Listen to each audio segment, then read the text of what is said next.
Olá, boa noite. Boa Notícia entrevista hoje o ministro do Meio Ambiente, Ricardo Salles. Ex-secretário do Meio Ambiente de São Paulo no governo Alckmin, Salles é advogado com pós-graduação nas universidades de Coimbra e Lisboa e especialização em administração de empresas pela Fundação Getúlio Vargas. Em 2006, fundou o Movimento em Direita Brasil, de ideologia liberal, e foi candidato a deputado federal pelo Novo no ano passado, mas não se elegeu. Boa noite, ministro. Seja muito bem-vindo. Boa noite. Bem-vindo. Muito obrigado. É um prazer recebê-lo aqui nesse começo de mandato, com muitos desafios pela frente, muito trabalho. Está gostando? Está contente até agora? Olha, muito contente. Há um grande desafio realmente para ser feito. O Brasil, em todas as áreas, mas em especial no caso do meio ambiente, nós temos muitas coisas para fazer, para ajustar. E é um país grande, né? Um país continental, com realidades muito distintas, questões regionais muito diferentes. Então, é um grande desafio. É um jogo, um conflito de interesses. É difícil manejar e tentar conciliar todos esses, né? Como em qualquer ministério, às vezes acaba sendo um jogo de forças. O Brasil é um país complexo, né? Nós temos realidades diferentes em cada estado, a população, nível de renda, nível de diferenças culturais, inclusive, né? Então, e até as diferenças dos biomas, as realidades. Nós temos semiárido, temos Amazônia, temos Pampa lá no sul. Quer dizer, são questões bem diferentes de uma região para outra. E é preciso, então, encontrar soluções que sejam adequadas para aquela realidade, porque dificilmente você tem uma regra, uma solução que seja aplicável de ponta a ponta. Mesmo antes da sua nomeação, o Ministério do Meio Ambiente, o meio ambiente de uma forma geral, foi uma das áreas que geraram maior polêmica no governo Bolsonaro até agora. Primeiro porque não sabia se deveriam manter a pasta ou não, né? Primeiro optaram por não, deveriam fundi-la à agricultura, depois até por pressão de uma parte da bancada ruralista, decidiu-se que era importante haver uma pasta apenas do meio ambiente. Eu quero saber, na sua avaliação, ministro, qual a importância de ter um ministério só para o meio ambiente? Esse é um caso, claro, mostra bem o bom senso e a humildade do presidente Bolsonaro.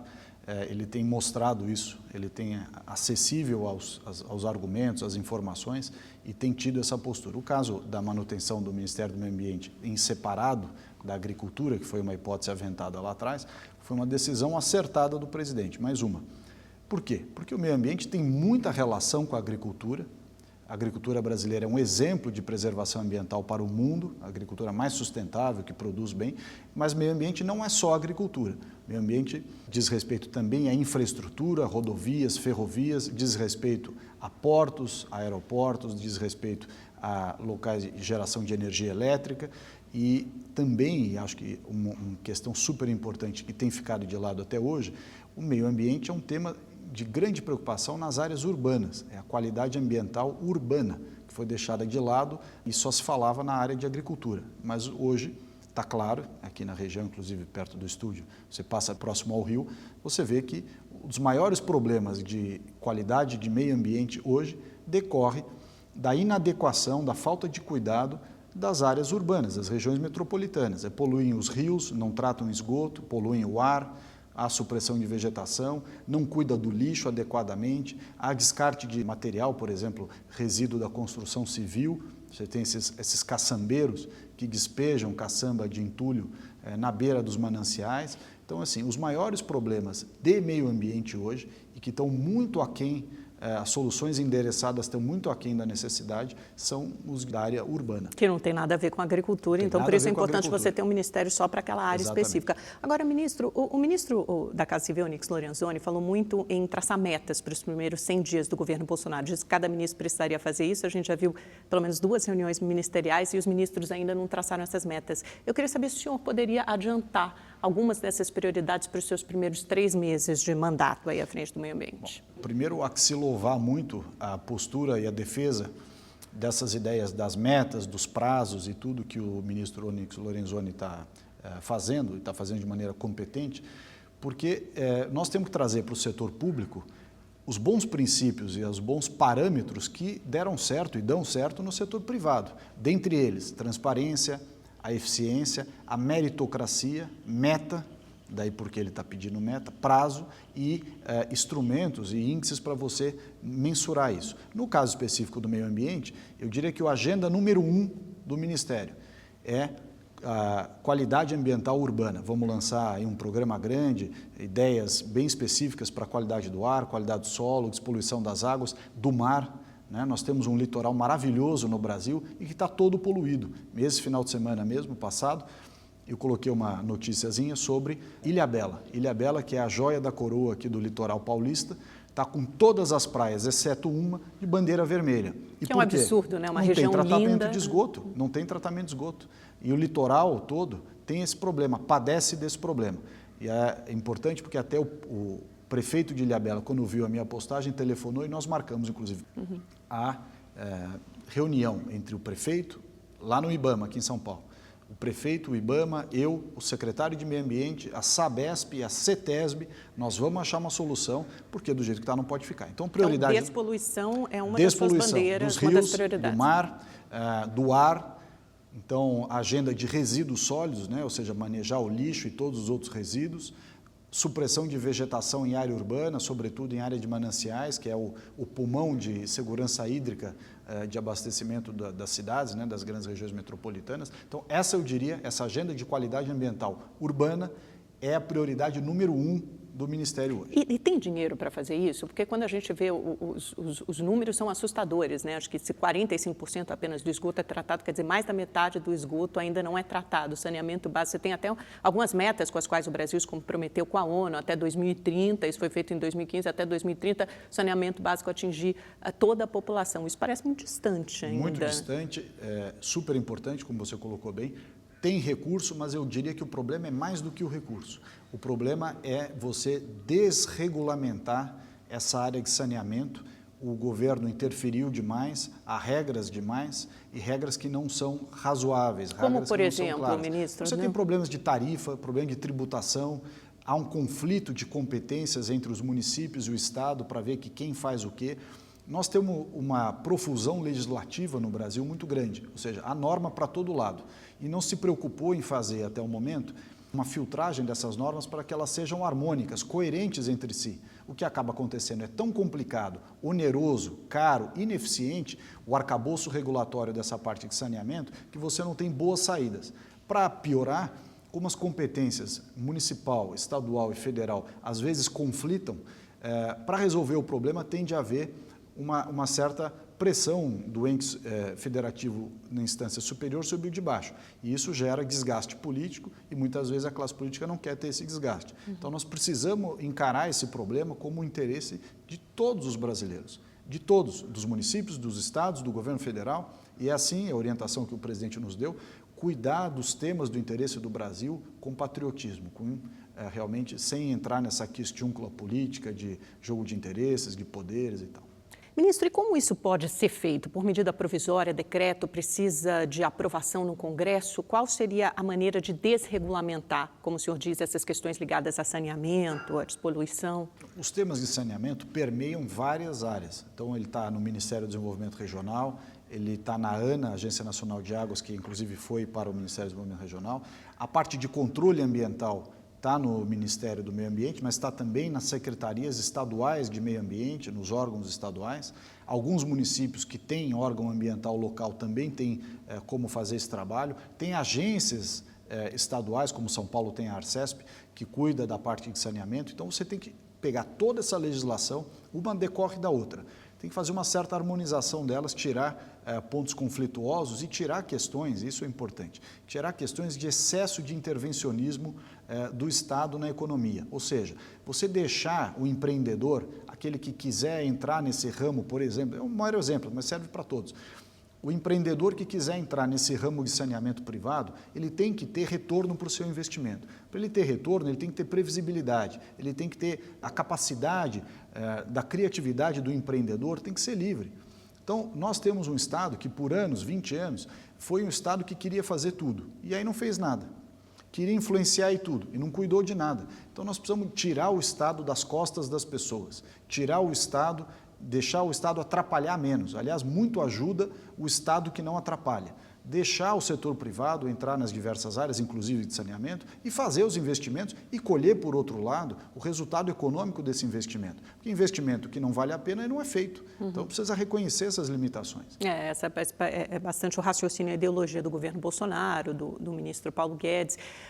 Voltando um pouquinho à questão do meio ambiente de uma forma mais ampla, englobando campo e cidade, essa série de recuos, né, que a gente mencionou no início da entrevista em relação à criação do meio ambiente, junto a algumas declarações do presidente Bolsonaro sobre a possibilidade de tirar o Brasil do Acordo de Paris, ou então de que era preciso acabar com a festa de multas do IBAMA, o apoio da bancada ruralista também, a sua nomeação a outras questões do meio ambiente, acabaram pegando mal e formaram uma convicção em parte da população, entre alguns ambientalistas, de que o governo Bolsonaro é contra o meio ambiente. Como o senhor responde a essa crítica? Olha, ela não é verdadeira, ao contrário. A primeira frase do presidente para mim, ao me convidar a ser ministro, foi: olha, estou te convidando para ser ministro, você cuide bem do meio ambiente.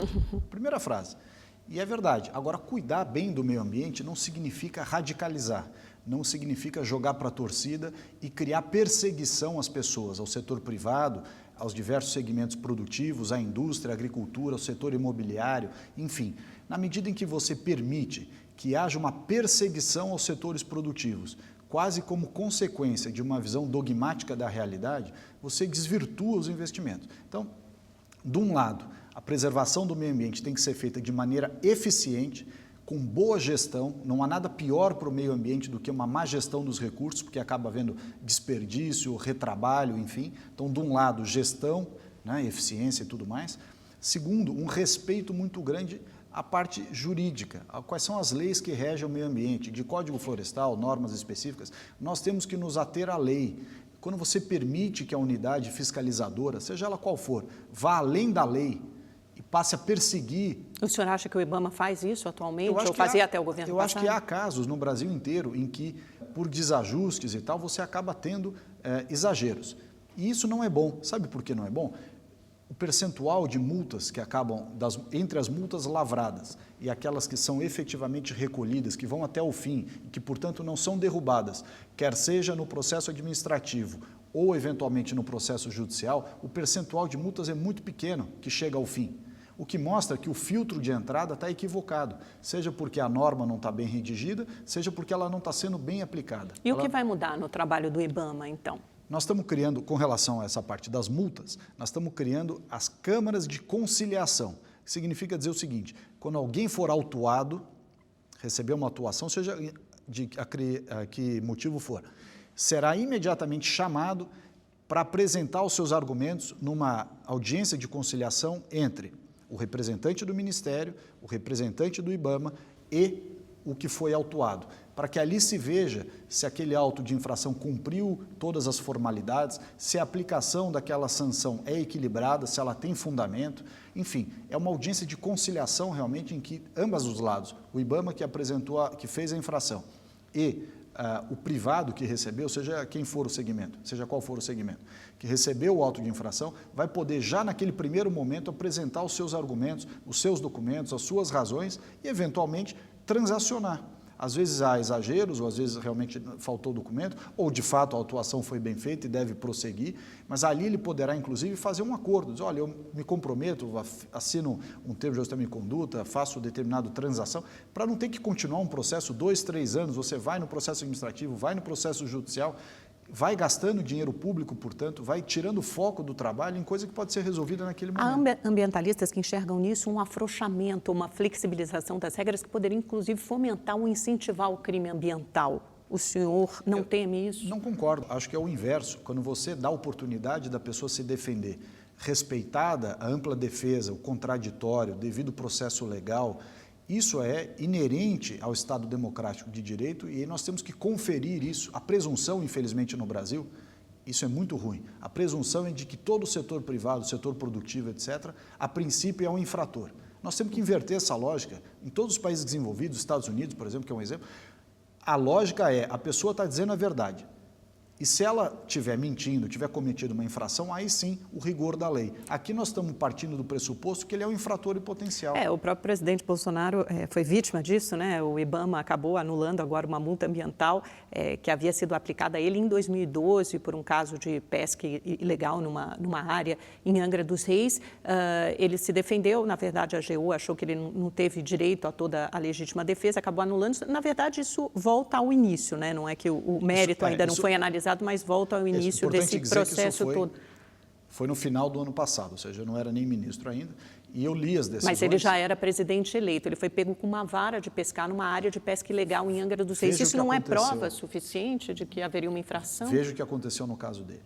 Ele apresentou a defesa, ele inclusive comprovou que há, aparentemente, pelo que eu li da defesa, eu não analisei o processo, há elementos no processo de inconsistência do auto de infração, ou seja, aquilo que está dito parece que foi contestado. Essa contestação não foi nem considerada. Então, esse é um caso típico. Nós estamos falando de alguém que era deputado federal. Então, o senhor está falando, na verdade, sobre a forma processual, de como isso foi levado adiante, não discutindo exatamente o mérito da questão. Isso ainda será analisado. O mérito não me cabe entrar. Claro. Mas eu estou comentando aqui a questão procedimental. E que, você imagina, aconteceu com um deputado federal, no Rio de Janeiro. Sim. Você imagina o nível de desrespeito ou desconsideração com os argumentos trazidos pelo particular em rincões do Brasil.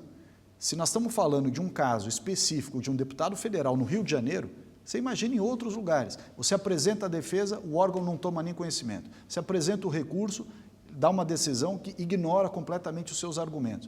Isso está errado. Isso fere o princípio das decisões motivadas, fundamentadas. Isso serve, como eu disse, de exemplo para a gente corrigir desvios de fiscalização. Isso não quer dizer, e nós não faremos, que vai haver um afrouxamento da fiscalização. O fato de ser justo com as pessoas, ser correto com as pessoas, não é flexibilizar, é respeitar. Porque também quando você é injusto, quando você persegue, quando você age de maneira excessivamente rigorosa, acima dos critérios legais, você desacredita o modelo, você descredibiliza o sentimento de justiça, você cria uma injustiça. E isso é muito ruim, e é por isso que há tanto conflito entre o setor produtivo e setores de fiscalização, porque eles se sentem injustiçados. Agora, ministro, teve um post do senhor há alguns dias que gerou bastante polêmica sobre, e acabou levando então o presidente do IBAMA, Sueli Campos, a pedir exoneração. Ela sairia de qualquer forma, acabou antecipando esse fato. Quando o senhor publicou no Twitter um post questionando um contrato de aluguel de carros para fiscalização do IBAMA no valor de 28 milhões de reais, de fato é uma cifra que salta aos olhos, né? Enfim, principalmente para os leigos. A gente não sabe quanto custa o aluguel desses carros, mas se tratava do aluguel de 393 caminhonetes adaptadas aí para fiscalização, inclui seguro, inclui combustível. O presidente Bolsonaro retweetou esse seu post e depois apagou a mensagem. Esse contrato, agora tem um detalhe importante, que esse contrato foi aprovado pelo TCU, pelo Tribunal de Contas da União. O senhor pode ter se assodado nessa crítica, ou ter feito uma crítica leviana, ou o senhor estudou a fundo esse contrato? Olha, em primeiro lugar, chama muito a atenção realmente o número. Eu fui secretário de Meio Ambiente em São Paulo e sei mais ou menos quanto a gente gastava para gerir a frota, tanto da CETESB quanto da Polícia Militar Ambiental. Quanto não era existem isso? Esses números. Não, a hora que se divide o número de carros, o número do valor do contrato pelo número de carros, enfim, aí você tem uma discussão, inclusive, que é de escolha de administração. Você vai trabalhar com frota própria renovada 25% a cada ano ou vai terceirizar a frota completamente, que é o que diz o contrato. A minha crítica foi, primeiro, sobre o valor, um valor bem elevado e que mostra, portanto, Amanda, que não é verdade que não tem dinheiro para fiscalização. Tem dinheiro, sim, e esse contrato mostra isso. Então, não é desculpa para uma fiscalização ineficiente e com vários outros aspectos, você dizer que não tem recurso. Tem recurso e esses 30 milhões comprovam isso. Em segundo lugar, um valor alto de 30 milhões de reais, que espelha uma escolha de modelo de administração, que é de frota terceirizada, tomada na reta final do governo. Quer dizer, se esperou, esse contrato estava sendo discutido desde lá de trás, pelo Tribunal de Contas, etc., lá desde março, abril. Ou seja, aguardou-se março, abril a decisão do Tribunal de Contas, etc. Não precisava assinar o contrato há uma semana ou 2 semanas antes de acabar o governo. Você podia ter aguardado essa 1 semana ou 2 e o governo ter feito a reavaliação, o governo eleito... O senhor não teria assinado esse contrato, o senhor teria optado por outro modelo. Talvez até tivesse mantido o modelo. A questão não é essa. A escolha do modelo podia ter aguardado o novo governo e nós, governo eleito do presidente Jair Bolsonaro, é que tínhamos o direito de escolher, dizendo, olha, queremos esse modelo, podia até eventualmente manter. Eu não vou entrar nesse mérito, porque agora já está publicado e tudo mais. Mas nós podíamos eventualmente manter ou trocar, mas podia ter esperado, não precisava ter assinado, às vésperas do final do governo, um contrato de 30 milhões de reais. Em último lugar, também é igualmente importante, a Sueli não saiu do IBAMA porque eu fiz o Twitter. Ela já ia sair, né? Eu já tinha anunciado quem seria o presidente do IBAMA em dezembro. Portanto, desde o dia 1º de janeiro, dia da posse do presidente em diante, a Sueli poderia ter saído, porque ela já sabia quem era o seu sucessor. Então, o fato dela ter escolhido Ela se sentiu incomodada ou pessoalmente atingida por esse tweet. Mas, por outro lado, ela podia ter, aliás, eu acho que eu deveria ter feito, ter pedido demissão no primeiro dia do mandato subsequente, uma vez que ela sabia que não ia continuar. Eu não sei porque ela ficou na cadeira aguardando até o dia 7 de janeiro. O fato é que nós chamamos a atenção para isso pelo seguinte: os valores envolvidos na administração pública federal são altíssimos. E é dinheiro de quem? Do contribuinte. O governo não tem dinheiro. O governo é repassador de dinheiro que você tira da sociedade, o seu, o meu, de todos os brasileiros que pagam impostos. Esse dinheiro é retirado da sociedade e tem que ser bem gerido pelo governo. O dinheiro não é do governo, o dinheiro não tem dinheiro, o governo não tem dinheiro. O dinheiro é da população. Então nós temos que cuidar desse dinheiro com muito afinco. Tem que ser olhado com lupa, cada gasto, cada empenho, cada nova despesa. Ministro, às vésperas da sua nomeação, a Associação dos Pesquisadores Científicos do Estado de São Paulo, que representa 19 institutos públicos de pesquisa, manifestou-se dizendo que a escolha seria catastrófica e colocaria em risco políticas ambientais do Brasil, dada a sua proximidade, segundo ele, com os ruralistas, né? Já a Sociedade Rural Brasileira diz que sua experiência traria modernidade para o Ministério. Por que o senhor é criticado por ambientalistas e elogiado pelos ruralistas? Olha, em primeiro lugar, eu sou criticado pelos mal ambientalistas, porque os bons ambientalistas sabem o trabalho sério que nós fizemos na Secretaria, com eficiência, com uma série de coisas. Te dou alguns exemplos simples. Eu assumi o Estado de São Paulo como secretário, tinham 112 lixões no Estado de São Paulo. Dos 645 municípios, 112 eram lixões.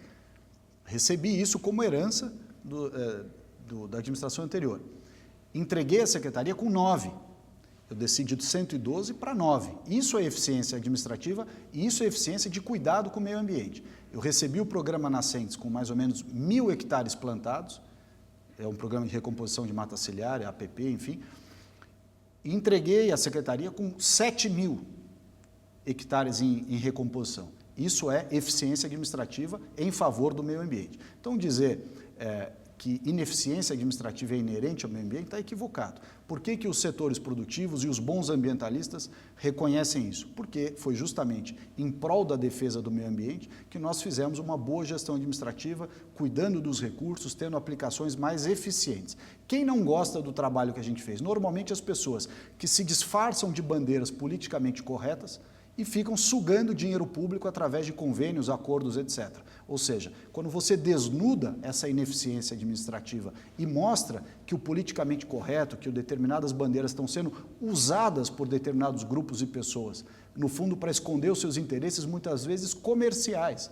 A pessoa tira dinheiro do governo, tira dinheiro da sociedade através de doações para entidades e tudo mais, e fica com aquele discurso que é o motivo, é a desculpa que ela usa para pegar o dinheiro. E aí isso a gente não pode deixar. Já que o senhor mencionou a sua administração em São Paulo, acho que até seria importante dar um espaço aqui, usar esse espaço para o senhor se defender também, porque o senhor foi condenado em dezembro, portanto, depois da sua nomeação pela Justiça de São Paulo, por improbidade administrativa e teve os direitos políticos suspensos por 3 anos. O juiz desse caso entendeu, lógico, ainda a primeira instância, cabe recurso, que o senhor fraudou o processo do plano de manejo da área de proteção ambiental da várzea do Rio de Tietê, que abrange ali 12 municípios. Eles dizem, a acusação alega que essas alterações no zoneamento seriam de interesse da Fiesp, de interesse do setor produtivo e de mineração. A Fiesp também foi condenada. Como é que o senhor se defende? Como é que o senhor responde a essa condenação? Veja o preconceito contra o setor privado. No Brasil, graças aos 20 anos que nós tivemos dessa mentalidade socialista, sobretudo do PT, incutiu na cabeça das pessoas que qualquer coisa de interesse privado é algo indevido. O que aconteceu no caso específico da APA da Várzea do Tietê?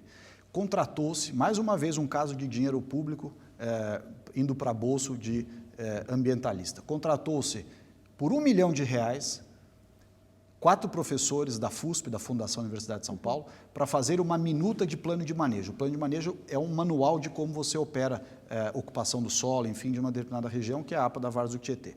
Gastamos R$1 milhão, demorou 2 anos e meio a mais do que o prazo, atrasou, e eles usaram fotografias da região da APA da Várzea do Tietê, usaram em 2014 fotografias de 2007 e 2008, ou seja, 7, 8 anos de atraso, de desatualização. Resultado, você desenha uma ocupação do solo em cima de imagens de 7 anos antes, onde é mata, na verdade já tem avenida, já tem estrada, já tem conjunto habitacional. Então o senhor contesta, na verdade, o trabalho anterior feito pela USP, né? O Pela trabalho FUSP, não é USP. O mapa, né? Não Elaborado. é USP.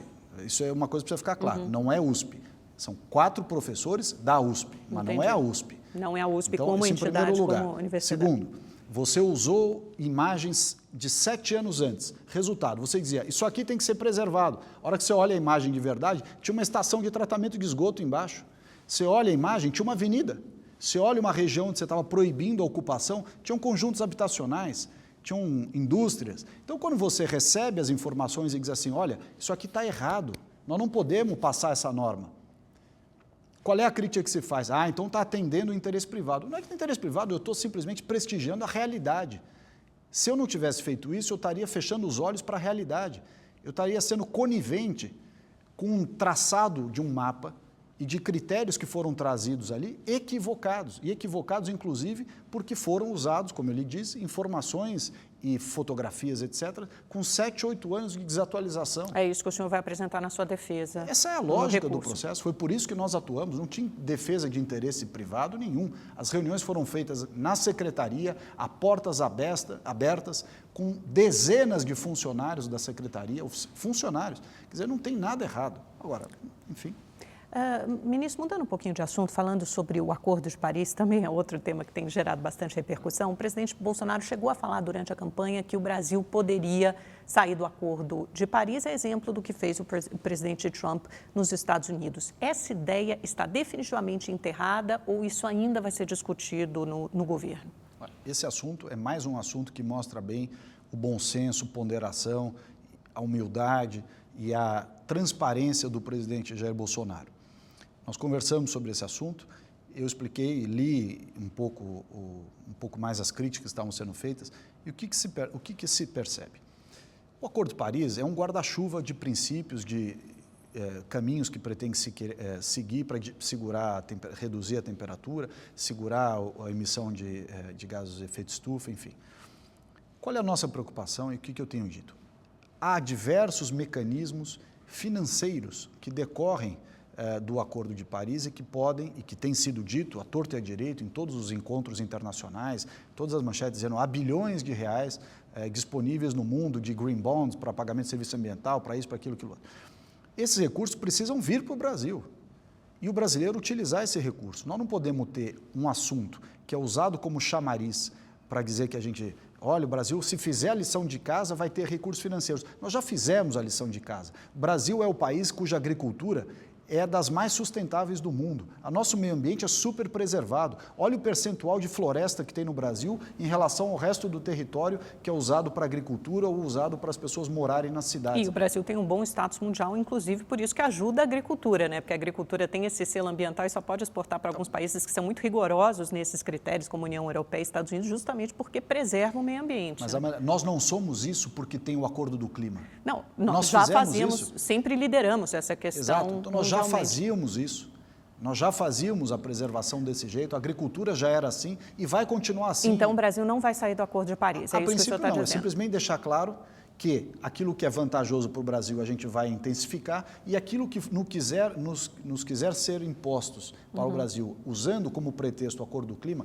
porque aonde saem as restrições ao Brasil? Saem nas legislações infraconstitucionais, legislações internas, normas brasileiras que são aprovadas aqui, que são impostas ao ordenamento jurídico brasileiro, em decorrência, eventualmente, de um princípio inserido no Acordo do Clima. Essas normas nós vamos olhar com muito cuidado. E é isso que eu gostaria de ver com o senhor, de dar um exemplo. Por exemplo, as grandes metas do Acordo de Paris, né, as principais, existem várias, é reduzir a emissão de gases de efeito estufa, né, em 37% até 2025, usando como parâmetro o ano de 2005, e acabar, zerar com desmatamento ilegal até 2030. Essas metas podem ser revistas ou então a legislação infraconstitucional derivada a partir dessas metas? Dois assuntos importantes. Desmatamento ilegal. Nós temos uma lei no Brasil chamada Código Florestal. Não é aprovado depois de muita discussão e depois de muito debate, é o que? 2011 ou 2012? Aprovado depois de 900 audiências públicas, a norma talvez mais discutida na história do Brasil. Milhões de interesses, a gente cobriu amplamente. Bom trabalho feito pelo então deputado Aldo Rebelo. Então, assim, é norma no Brasil o Código Florestal. O que a gente tem que fazer? Cumprir a lei.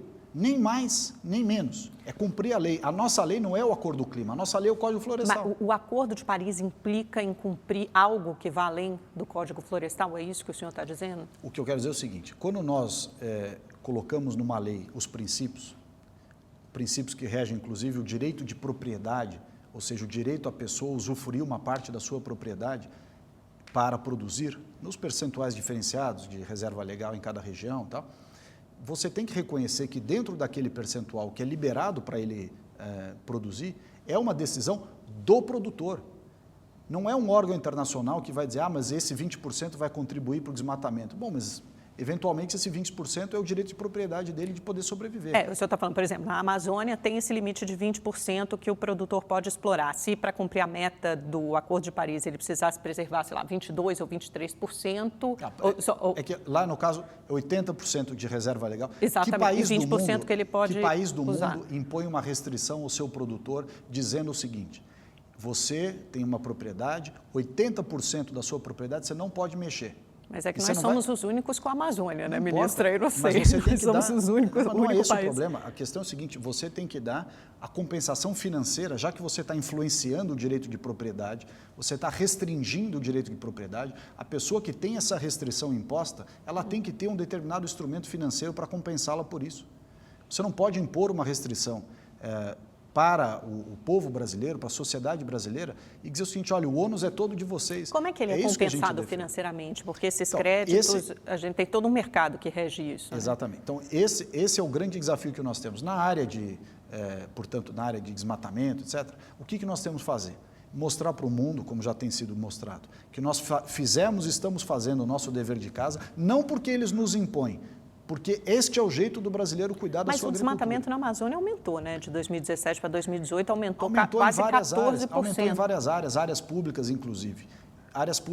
Então, a gente não pode descuidar dessa área e achar que faz o dever de casa, porque houve um aumento. É isso que está equivocado. Nós não vamos descuidar de nada. A única coisa é que nós não vamos também deixar com que os dados sejam manipulados para criar um alarmismo e uma sensação precisa ter mais pressão. Não, mas o senhor acha que esses dados do INPE, que mede lá pelas imagens de satélite as áreas de desmatamento na Amazônia, isso pode ser fruto de manipulação? Não. Os dados são corretos. O INPE faz um trabalho correto, com credibilidade, não se discute isso. O que eu estou discutindo é o seguinte, embaixo, lá na Terra, ou seja, o INPE, como é que ele faz? Ele faz as imagens de satélite que passam, às vezes, inclusive, tem a nuvem que não deixa ver, então vai ver em outra data. As pessoas acham que num determinado dia do ano se faz uma medição de toda a Amazônia e compara com essa mesma data do ano seguinte. Não é nada disso, é completamente diferente se faz monitoramento por satélite de supressão em vegetação na Amazônia. Portanto, você tem realmente deficiências para entender se aquele desmatamento que foi identificado, inclusive parte dele por estimativa, se ele está dentro de propriedades de determinado tipo, ou seja, unidades de conservação, reservas indígenas, quilombolas, áreas produtivas, se dentro dessas áreas produtivas, qual parte é com licença para supressão em vegetação e qual parte é sem licença, esses dados nós precisamos aprofundar mais, para ter uma informação mais qualificada e poder fazer o gerenciamento, vamos dizer assim, do tema contra, vamos dizer assim, o desmatamento. Tá? O segundo ponto, emissão de gases de efeito estufa. Um dos grandes responsáveis pelas emissões são as cidades. Eu volto à agenda principal do Ministério agora. As cidades são responsáveis por emissão de gás de efeito estufa. Mas os ambientalistas dizem que o uso da floresta, o desmatamento ainda é o que produz a maior porcentagem de efeito estufa, tanto que eu acho que os maiores poluidores hoje que liberam mais gases de efeito estufa, eu até anotei aqui, Pará e Mato Grosso, né? Justamente porque isso está intimamente ligado à destruição de floresta, onde há maior desmatamento, na verdade, não é nem maior emissão de... mas onde há maior desmatamento. O assunto na Amazônia, desmatamento, já está endereçado. É uma questão de regular melhor a fiscalização, ou seja, o assunto está conhecido, não tem nada no Brasil que tenha tanta fiscalização, tanta gente dando pitaco de fora e de dentro, ou seja, é um assunto que já se conhece e já está sendo objeto de preocupação e de ações. O que eu digo é o seguinte, na parte urbana, ao contrário, senso, é algo que ninguém fala e ninguém toma conta. Então, é isso que nós precisamos cuidar mais. O senhor quer olhar com mais cuidado essa área? Nós precisamos somar esse efeito urbano para, junto com a manutenção da floresta amazônica, nós temos essa diminuição dos gases de efeito estufa. Mas lembrando que a responsabilidade é compartilhada. de toda a sociedade brasileira. Sim, porque isso normalmente não é nem só ligado a produtores rurais. Até o ministro do Meio Ambiente do governo Temer, lá no finalzinho, o Edson Duarte, ligou essa alta do desmatamento na Amazônia ao crime organizado, tráfico de armas e animais, trabalho escravo, evasão de divisas e lavagem de dinheiro. Ou seja, são todos crimes muito graves que acontecem na Amazônia e que levam a essa alta do desmatamento. Muitos grileiros, muitos traficantes que atuam nessa região, né? E o que o governo pode fazer para coibir isso, porque é uma preocupação. É absolutamente verdade. É absolutamente verdade. Tem muita área, inclusive, dentro das reservas indígenas que usam, cooptam a população local para participar desses crimes. Então, isso precisa ser olhado com muito cuidado. Na sua opinião, então, essas metas do Acordo de Paris, elas são ambiciosas, mais factíveis ou elas são demasiadamente ambiciosas? Eu acho que nós nos comprometemos com essas metas e vamos trabalhar para que elas não vão ser revistas, vai trabalhar para cumpri-las, o Brasil vai trabalhar. Nós vamos trabalhar para cumprir. Vamos trabalhar para cumprir na parte de campo, na parte das cidades, enfim, vamos fazer a nossa parte. Agora, em paralelo, nós também vamos fazer de maneira mais incisiva uma cobrança institucional para que esses mecanismos de financiamento, esses recursos que estão aí disponíveis, venham para ajudar a população brasileira. A população brasileira. O que está havendo é uma vinda de recurso que é repassado, inclusive o Fundo Amazônia, para as ONGs. As ONGs recebem o dinheiro do fundo do BNDES e aplicam da forma que interessa. Então, o dinheiro vem do exterior, ao invés de ir para a ponta, para o produtor brasileiro, para o proprietário receber uma compensação, pagamento de serviço ambiental, enfim, o que houver de crédito, instrumentos, green bonds e tudo mais, está indo para a ONG fazer trabalho. Isso tem que ser mais bem distribuído para quem produz. Ele tem que ser usado para atividade fim, para o beneficiário lá na ponta. E não receber dinheiro do Fundo Amazônia e repassar o dinheiro para a ONG fazer consultoria e análise. Ministro, vou pedir licença um minutinho, nós vamos para um rápido intervalo. Voltamos já já, não saia daí. Você está assistindo É Notícia. Olá, o É Notícia está de volta com o ministro do Meio Ambiente do governo Bolsonaro, Ricardo Salles. Ministro, vamos falar um pouquinho sobre os parques, o potencial que isso tem de turismo. A gente tem grandes parques nacionais, eu sei que o senhor teve algumas reuniões recentemente de como atrair investimentos, turismo, investimento do setor privado também. Como essa área, todas essas áreas, esses interesses podem ser conciliados? Bom, o Brasil está andando mais ou menos a apenas 10% da sua capacidade, do volume, do potencial do ecoturismo brasileiro. Nós estamos operando mais ou menos até um pouco abaixo de 10% do potencial. Por quê? Porque as nossas unidades de conservação, os parques nacionais, enfim, os locais que têm potencial para receber ecoturismo, precisam ter investimento que tem que vir do setor privado. Nós precisamos conceder para a administração privada cuidar essas unidades de conservação que são polos para a atração do turismo, trazer recursos para a região, gerar emprego, gerar renda e mostrar aos brasileiros a nossa riqueza natural. Agora, hoje em dia, a pessoa vai ao parque, não tem infraestrutura, não tem o que se hospedar, não tem um restaurante para se alimentar, acaba não tendo, efetivamente, um turismo nessas unidades. Dá um exemplo para a gente. Um local que é um exemplo para o Brasil, eu tive inclusive lá na quinta-feira passada, é Foz do Iguaçu. Foz do Iguaçu é um parque que completou 80 anos agora na quinta-feira, uma comemoração muito bonita, dos quais 20 anos já concedidos à iniciativa privada. É o segundo maior destino turístico do Brasil. Então, isso é um exemplo de que funciona. Esse é um exemplo do que funciona. E funciona por quê? Porque a iniciativa privada tomou conta. Poderia estar tomando conta de uma maneira melhor até. Por quê? Porque se fez no Brasil, Foz é um exemplo, Fernando de Noronha é outro, algumas concessões, mas meio envergonhadas. Aquela concessão que você faz meio para inglês ver.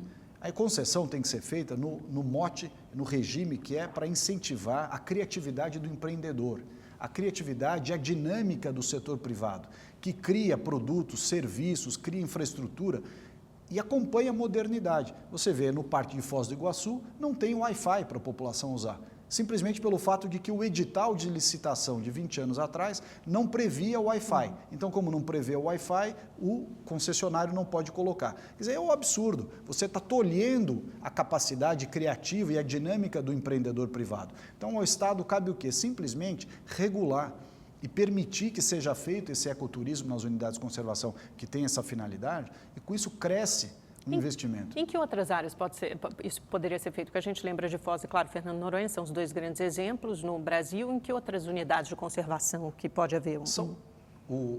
Em nível federal, são 330 e poucas unidades de conservação.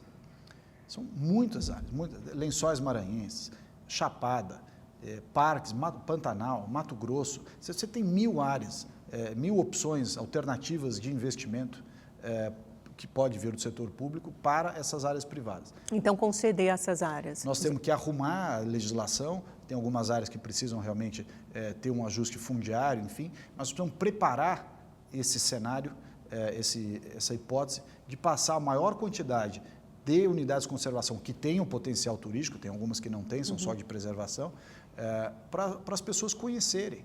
É uma riqueza da sociedade brasileira. E o turismo é historicamente uma área muito mal explorada no Brasil. Pode crescer rápido, cresce rápido, gera emprego, gera renda, ajuda na manutenção das áreas, porque aí você passa a ter dinheiro para conservar. Lá em Foz do Iguaçu mesmo, cresceu, graças ao trabalho do ICMBio com a Cataratas, que é a empresa que cuida, cresceu o número de onças, aumentou muito. Então, assim, tem bons trabalhos, bons serviços mostrados por essa parceria. O que nós precisamos ter? Parcerias melhores, mais bem estruturadas, em que você libere para a iniciativa privada trabalhar de maneira mais eficiente, e ter mais concessões, acelerar esse processo. Agora, o senhor falou também numa entrevista recente sobre em algumas unidades de conservação, sobre a possibilidade do setor privado explorar e passar ferrovias, rodovias ou linhas de transmissão.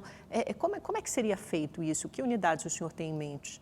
Olha, é o seguinte, eu não estava falando de nenhum caso concreto, simplesmente uma questão conceitual que em algumas regiões você tem linhas de transmissão, você tem rodovias ou até eventualmente ferrovias que precisam passar pela lógica do traçado em pontos, cruzar determinadas pontas em unidades de conservação.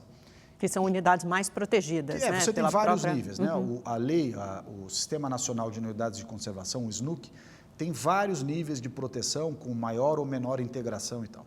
Mas o importante, você pode recategorizar aqueles que podem ser recategorizados para permitir essa infraestrutura, e em certos casos permitir mesmo sem a recategorização, porque são obras de interesse público e tudo mais. O que acontece na prática hoje no Brasil? Vinha acontecendo.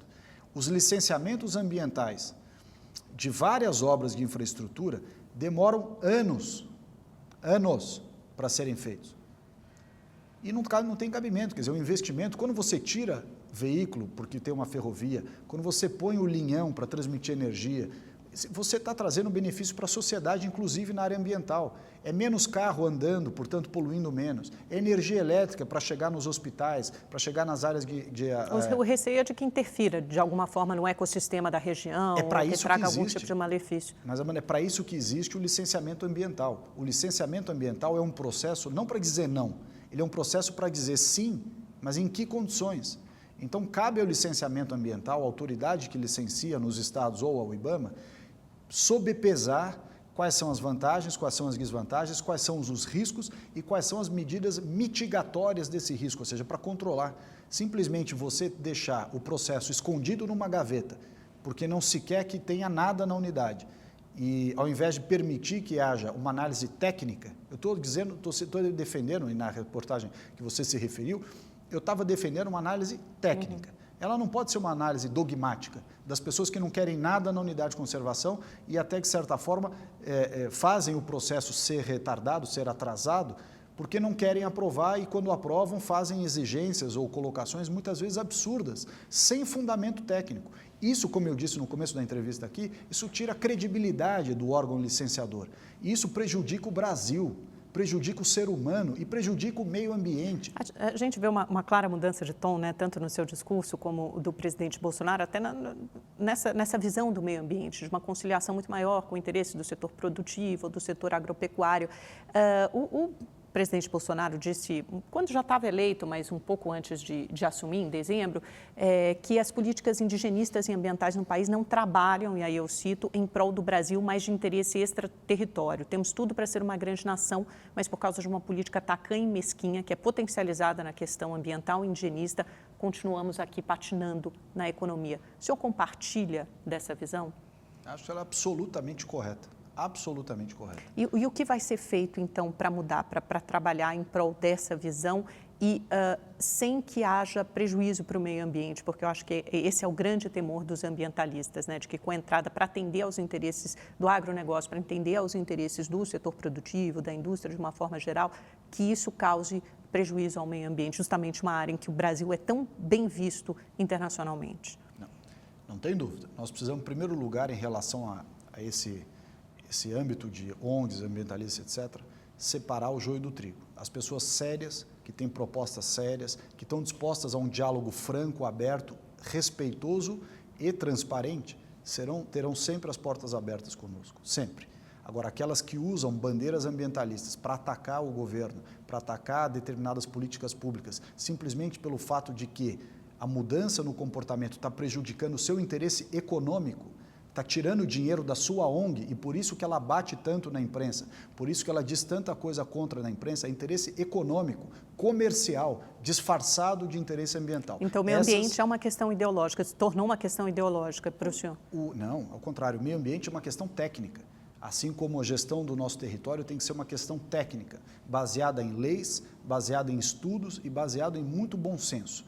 O que ela não pode ser usada para justificar e para disfarçar interesses comerciais ou interesses financeiros desses grupos ou alguns grupos que manipulam a opinião pública. Tem alguns termos em voga agora, né? O ministro das Relações Exteriores, Ernesto Araújo, diz que as mudanças climáticas, por exemplo, são um dogma marxista, a gente falou sobre isso, né? O aquecimento global, o Acordo de Paris, e ele chama de alarmismo climático. O senhor concorda com essa visão? Alguns temas foram, não que eles não existem, mas alguns temas foram inflados propositalmente para criar esse alarmismo e, portanto, uma indústria de consultoria, palestra, seminário, mundo afora. Um dos temas que é usado para isso é justamente o tema ambiental e mudança climática e tudo mais. Que existem estudos técnicos sérios? Sim. Que nós estamos preocupados com isso? Não há dúvida. Eu mesmo disse e continuo dizendo que o trabalho da academia, o trabalho que é desenvolvido pelo mundo acadêmico, técnico e científico é super importante e será muito considerado por nós para a aplicação da política pública. Porque a maioria acredita que haja, a maior parte dos estudos aponta que há uma interferência humana no aquecimento global, né? Exato. Que provoca o aquecimento global. O que nós precisamos fazer? Precisamos ter políticas públicas em todos os setores, da água, do solo, do desmatamento, da qualidade do ar, enfim. Tudo isso tem que ser feito porque nós temos demandas tangíveis no Brasil. O brasileiro que mora na beira de um córrego sem saneamento, ele não está preocupado com a discussão climática lá na França, na Suíça. Ele está preocupado com o esgoto que o filho dele está pisando a céu aberto. E é esse o problema que nós temos que resolver. Quando a pessoa leva o filho para um hospital por um problema de poluição do ar nas grandes cidades, com bronquite, com problemas de respiratórios graves, é com isso que ela está preocupada. Ela não está preocupada se o Brasil mandou 20 ou 40 pessoas viajarem por conta do governo lá para um seminário internacional, ficarem 15 dias discutindo. Não é esse o problema principal do brasileiro. Então, enquanto se faz essa discussão no âmbito acadêmico, técnico, científico, para quem está no governo, você tem uma pauta de assuntos muito palpáveis, tangíveis, para ir resolvendo. E assuntos esses, inclusive, que ao serem resolvidos, também ajudam, contribuem para resolver o problema da mudança climática. Então não é uma dicotomia, agenda climática para um lado e tangível para o outro. Não é isso. A agenda tangível de administração pública nossa, do Ministério do Meio Ambiente e de outras pastas do governo, contribuem sobremaneira nessa discussão de mudança climática. Mas é uma discussão tangível. Ministro, vamos para o nosso pinga-fogo, chegou ao final do nosso tempo. Eu falo uma palavrinha, o senhor responde com uma frase ou uma palavra. Escola sem partido. Eu acho um princípio importante, houve de fato ideologização, mas cabe a administração de quem está na educação. Posse de armas. Sou favorável. Porte de armas. Só para quem comprovadamente tem condições de ter. A ministra Damares, né, da Família, do Ministério da Família, Mulher e Direitos Humanos, disse recentemente que o Brasil estava entrando numa nova era, em que os meninos vestem azul e as meninas vestem rosa. O que o senhor acha disso? Foi uma figura de linguagem da ministra. Ditadura militar? O Brasil viveu um regime da Revolução, outros países viveram também. É preciso contextualizar essa discussão. Marina Silva? Uma pessoa correta, foi uma boa ministra, mas tem uma visão diferente da minha. Rodrigo Maia? Um bom deputado, uma liderança política importante. Renan Calheiros? Eu não tenho contato com o Renan, mas é um político histórico. Dias Toffoli? Tem sido um grande presidente do Supremo Tribunal Federal. Olavo de Carvalho? É referência para uma linha de pensamento conservador importante no Brasil e que mudou as eleições. Donald Trump? Tem mostrado para os americanos uma maneira de cuidar da economia e dos interesses comerciais do país muito pragmática. Temer? Fez um trabalho excepcional de transição do caos petista para a atual administração. Lula? Lula é uma fraude. Bolsonaro? A esperança do povo brasileiro. Um legado que o senhor gostaria de deixar aí nesses 4 anos de ministério? Mais eficiência na gestão do meio ambiente e bons resultados para mostrar isso. Muito obrigada, ministro. Foi um prazer recebê-lo no É Notícia agora, logo no comecinho da sua gestão. Nós lhe desejamos muita sorte, muito sucesso pela frente. Obrigada a você também pela companhia, pela audiência. Uma ótima semana. Boa noite, até lá. Tchau, tchau.